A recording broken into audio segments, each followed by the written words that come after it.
Saudara-saudari, marilah kita mendengarkan renungan dengan judul Anak Yusuf yang berdasarkan pada Injil Lukas bab 4 ayat 24. Yesus bersabda, "Aku berkata kepadamu, sesungguhnya tidak ada nabi yang dihargai di tempat asalnya." Dalam nama Bapa dan Putra dan Roh Kudus. Amin. Saudara-saudari terkasih dalam nama Tuhan Yesus Kristus. Pada suatu ketika, Yesus datang ke Nazaret, tempat ia dibesarkan. Ia masuk ke rumah ibadat dan membaca kitab Nabi Yesaya. Ia memulai mengajar mereka, katanya, "Pada hari ini, genaplah nas ini sewaktu kamu mendengarnya." Semua orang itu membenarkan dia, dan mereka heran akan kata-kata yang indah yang diucapkannya. Kata mereka, "Bukankah ia ini anak Yusuf?" Berkatalah ia kepada mereka, "Tentu kamu akan mengatakan pepatah ini kepadaku, 'Hai tabib, sembuhkanlah dirimu sendiri. Perbuatlah di sini juga, di tempat asalmu ini, segala yang kami dengar yang telah terjadi di Kapernaum.'"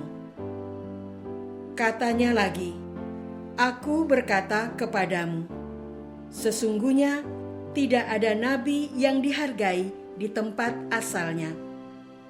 Aku berkata kepadamu, dan kataku ini benar.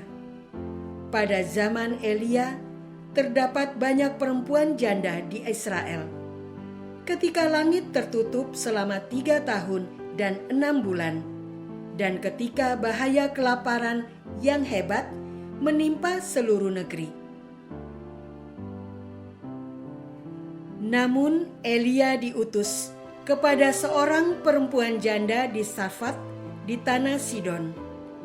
Pada zaman Nabi Elia, banyak orang kusta di Israel, dan tidak ada seorang pun dari mereka yang ditahirkan, selain Naaman, orang Syria itu." Mendengar itu sangat marahlah semua orang di rumah ibadat itu. Mereka bangun, lalu menghalau Yesus keluar kota, dan membawa dia ke tebing gunung untuk melemparkan dia dari tebing itu. Namun Yesus berjalan melewati mereka. Saudara-saudara terkasih, banyak hal di dunia ini kita inginkan, kita upayakan agar terwujud. Uang dan harta benda dikumpulkan, kekuasaan diperjuangkan untuk diraih. Namun, menjadi anak siapa atau siapakah orang tua kita hanya bisa kita terima dari kehendak Tuhan saja. Kenyataan akan siapakah orang tua kita tidak bisa diubah lagi. Entah menjadi anak presiden, anak pedagang gorengan, anak orang Amerika, anak orang beragama Katolik, anak bintang film, anak tentara, anak orang tua yang pemarah, harus diterima secara mutlak. Yang pertama harus dilakukan adalah bersyukur bahwa melalui kedua orang tua kita itulah kita berada di dunia ini. Apapun yang terjadi, kedua orang tua itulah yang merawat kita sejak dalam kandungan hingga menjadi dewasa, memberikan kita makan, tempat tinggal, pakaian, dan kebutuhan lainnya. Saudara-saudara terkasih, pada masa kerajaan-kerajaan kuno, terlahir sebagai anak seorang bangsawan sangatlah menentukan hidup kita. Jika terlahir sebagai anak sulung laki-laki dari seorang permaisuri, seorang raja, kita pasti akan menjadi raja berikutnya. Berdarah biru atau keturunan seorang bangsawan menjadikan diri kita dihormati di mana-mana dan cenderung bisa berbuat apa saja. Hal ini membuat banyak orang berusaha menikah dan memiliki keturunan seorang bangsawan. Orang membuat silsilah atau hubungan garis darah yang akhirnya bermuara pada diri seorang raja. Pada masyarakat suku bangsa tertentu di Indonesia, garis darah ini ditunjukkan dengan memiliki nama leluhur tertentu. Misalnya, nama marga pada suku bangsa Batak, Manado, Flores. Pada masa sekarang, keberadaan seseorang berdasarkan garis darah ini sudah tidak begitu berpengaruh dalam hubungan sosial. Setiap orang memiliki namanya sendiri yang khas, tanpa menyertakan nama orang tua, apalagi leluhurnya. 1-2 orang dikenal sebagai anak seorang pejabat pemerintahan atau anak orang yang populer di masyarakat. Tapi orang itu harus melakukan usahanya sendiri agar bertahan hidup. Saudara-saudara terkasih, Yesus pun memiliki Yusuf sebagai bapaknya dan Maria sebagai ibunya. Mereka tinggal di Nazaret. Pada masa kecilnya, Yesus tinggal di rumah orang tuanya tersebut dan bergaul dengan masyarakat di sekitarnya, sehingga banyak yang mengenal Yesus.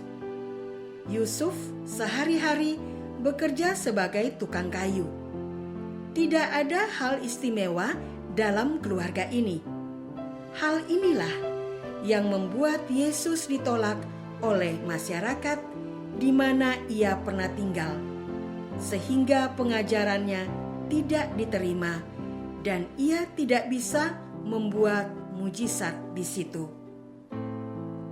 Menerima seseorang dari segi ragawi saja membuat pengenalan kita akan seseorang menjadi terbatas. Seseorang selalu berproses sepanjang hidupnya. Ia membentuk dirinya menjadi seseorang yang baru sama sekali. Semestinya kita berproses dan menerima orang lain sebagai putra Bapa di surga, sehingga hidup selayaknya putra Bapa. Dengan demikian, semakin banyak kesempatan bagi kita menerima dan menjadi saluran berkat bagi banyak orang di dunia. Memang kita memiliki kedua orang tua di dunia ini, tetapi kita memiliki Bapa yang di surga. Kita adalah anak-anaknya, dan Yesus adalah anak sulungnya. Inilah yang membedakan kita dengan orang-orang yang tidak menerima iman Kristiani. Apakah kita bersyukur atas kedua orang tua yang menghadirkan kita di dunia ini? Apakah kita hidup sepantasnya putra Bapa di surga? Marilah kita berdoa. Bapa kami yang ada di surga, sungguh menjadi berkat bahwa kami dikehendaki untuk hadir di dunia ini. Semua suka dan duka hidup kami berada dalam rencanamu. Engkau tidak pernah meninggalkan kami dan selalu berjaga di samping kami agar kami selamat. Engkaulah Bapa kami, kini dan sepanjang masa. Amin. Semoga kita semua selalu dinaungi dan dibimbing oleh berkat Allah yang Maha Kuasa, dalam nama Bapa dan Putra dan Roh Kudus. Amin.